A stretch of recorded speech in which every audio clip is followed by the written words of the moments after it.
Ano ang sabi?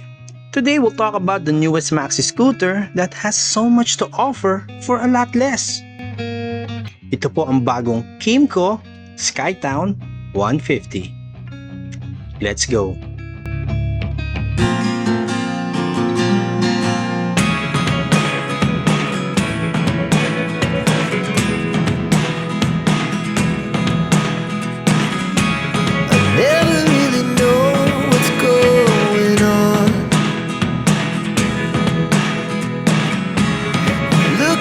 Sometimes like all you want to do is run.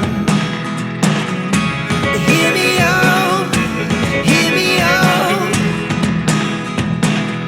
It's all the things you know. Kung di pa po kayo nagsasubscribe sa channel ko, please do consider subscribing and hit that like button. Maraming salamat po. Pag pinag-usapan ng mundo ng scooters, madami kang maiisip na mga salita na pwedeng mag-define sa kung ano ang kaya niyang i-offer o kung ano ang character niya. Andyan yung maporma, economical, matulin, matibay. Pero para sa akin, ang nangunguna dapat dyan ay convenience. Alam niyo po kasi sa kahit anong aspeto ng isang negosyo man, yung ino-offer mo dapat ay isang serbisyo na nagbibigay ng convenience. Yung alam mo na pag in-avail ko to, sobrang value ang maibibigay nito sa akin in whatever shape or form. The same is true in getting a motorcycle. Yung iisipin mo kung ito ba yung motor na sakto sa pangangailangan ko. Yung hinahanap ko sa isang motor mabibigay ba niya? Syempre, all of that is within that scope ng budget mo. Itong Skytown 150 talaga namang mai-impress ka sa overall value na makukuha mo sa kanya. Dahil sa price tag na meron siya, panalo ka na talaga Pero mamaya na po natin babanggitin yung part na yan. Dito po muna tayo sa mga features at sa kung ano ang inaalok ng maxi scooter na to. Well, kasi po, as a maxi scooter, tingin ko po sa kanya medyo mahaba siya. Dahil naman po yan sa kanyang long wheelbase. Alam nyo, kahit sa mga 4 wheels po, the longer the wheelbase, the better the ride quality. Mas maganda po ang balanse ng sasakyan. Kaya okay po na ito ang ginawa ng Kymco. You are guaranteed a smooth ride for you and your OBR. Speaking of OBR, mahaba po kasi ang upuan niya. Kaya komportable po makakaupo ang OBR nyo kahit sa malayuan na biyahe at sakto rin po ang lapad niya. Lalo na po itong footrest na integrated po ang design sa pairings ng motor. Ang ganda rin po. Malapad po siya kaya napaka-stylish at komportable pong maipapatong yung mga paa ng OBR mo. At dito naman po sa safety, saan ka pa? Sa SRP na meron siya, naka-double disc brakes po to. May ABS po sa harap likod at saan ka pa? Meron po siyang traction control system. For sure po, yan yung mga nagpapamahal sa presyo ng isang motor coming from other brands. Kaya hindi po nila basta na ilalagay yan sa mga scooters nila. Pero dito po sa Skytown, meron po siya. All for the safety of us riders. Talagang hats off po ako dyan sa Kymco dahil hindi po nila pinagdamot yung mga safety features na yan.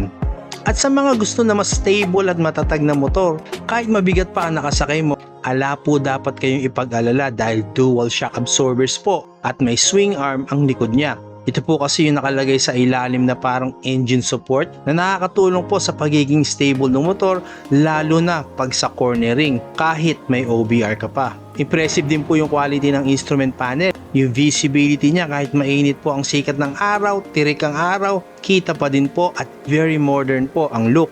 May USB charging ports po yan sa kanan at malalim po ang mga front pockets niya. Very convenient. Fuel tank po niya is 7 liters. Kaya talagang pang long ride po ito. Yung compartment space po niya as in ang laki po, 28 liters. Ang dami nyo pong mailalagay sa loob niyan. Kaya parang di mo na halos kailangan maglagay pa ng top box.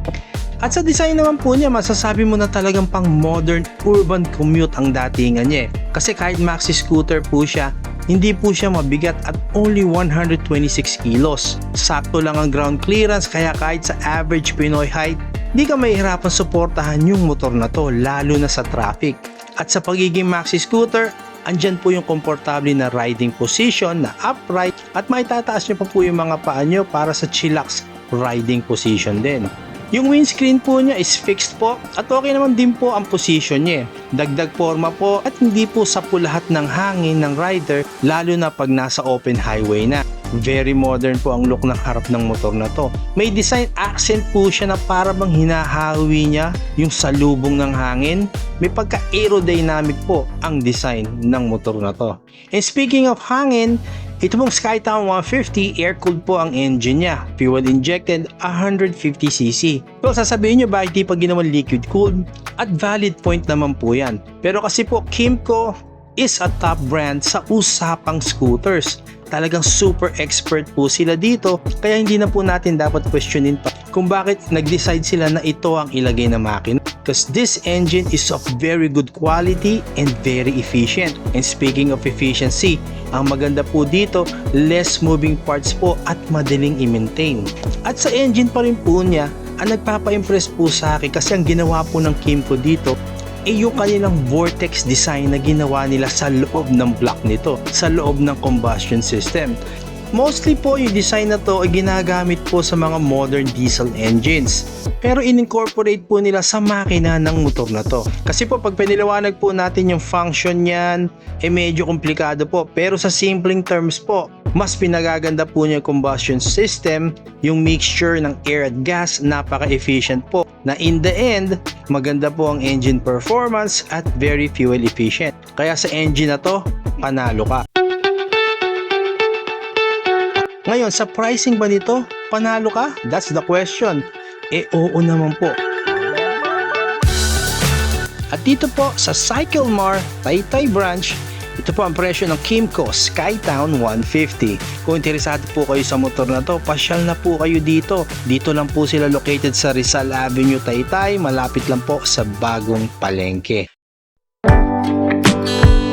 Sa pagtatapos, kung ang hinahanap nyo po ay isang maxi scooter na hindi pang maxi scooter ang presyo, panalo ka sa look, features at comfort, bibigyan ka ng sobrang peace of mind, mapaservice man araw-araw o sa long ride, talagang convenience po ang ibibigay niya. Kaya wala pong kaduda-duda, ito na po talaga. Ito po ang Kymco Skytown 150.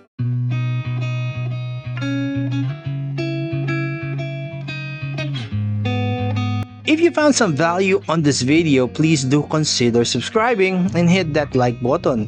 Maraming salamat po. Ride safe. I'll see you on the next one.